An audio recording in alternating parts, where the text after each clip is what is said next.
सन्माननीय व्यासपीठ कार्यक्रमाचे अध्यक्ष, प्रमुख पाहुणे, गुरुवर्ग आणि कोटी कोटी स्वप्नांना कवयित घेऊन उद्याचं भारत घडवण्याचे स्वप्न पाहणाऱ्या माझ्या भाऊ बहिणींनो, आज 15 ऑगस्ट रोजी आपण 79वा स्वातंत्र्य दिन साजरा करत आहोत.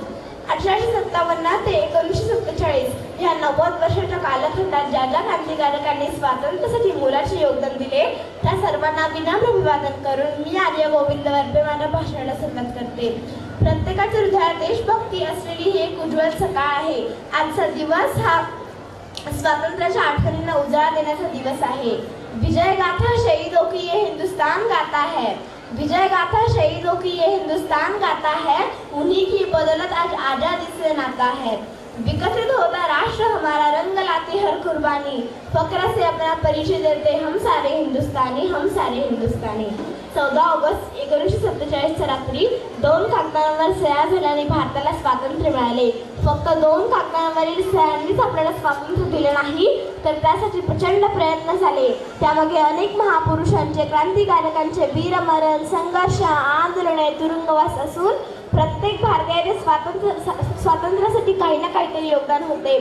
कतरा कतरा खून दिया था और जवानी जुनून दिया था, कतरा कतरा खून दिया था और जवानी जुनून दिया था, खरे अंग्रेज मारे नहीं थे तो गोलियों से भून दिया था.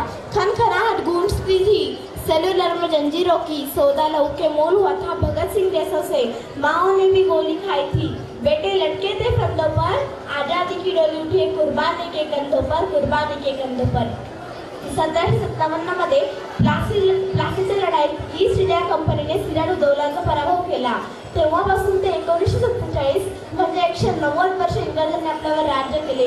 ह्या अगोदर 1192 साली पृथ्वीराज चव्हाणांच्या मृत्यूनंतर भारतावर एकामागून एक परकीय आक्रमणे होत राहिली. आपण जवळजवळ 700 वर्षांच्या आसपास गुलामगिरी सोसली.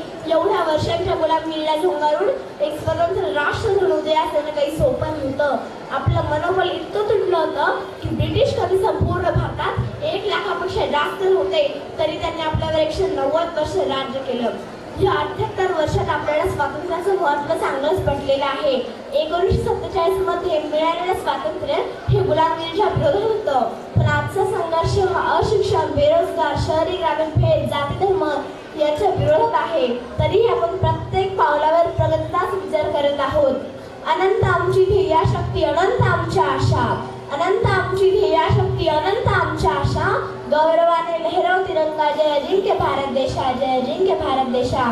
मिळालेले स्वातंत्र्य हे पिढ्यानपिढ्यांच्या कल्याणासाठी आहे, मातृभूमीचा गौरव करण्यासाठी आहे.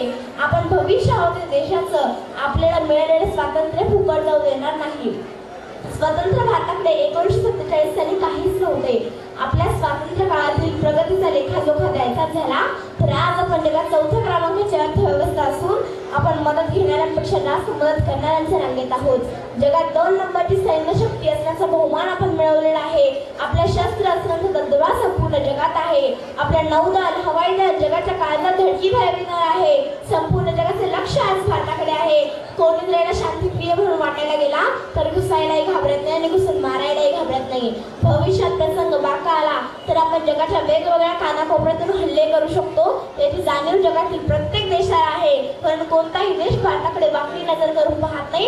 हा आपण साधलेले 78 वर्षातील आपला विकास आहे. म्हणून भारत शक्तिशाली असणं हे आपल्यासाठी आणि जगासाठी खूप महत्त्वाचं आहे.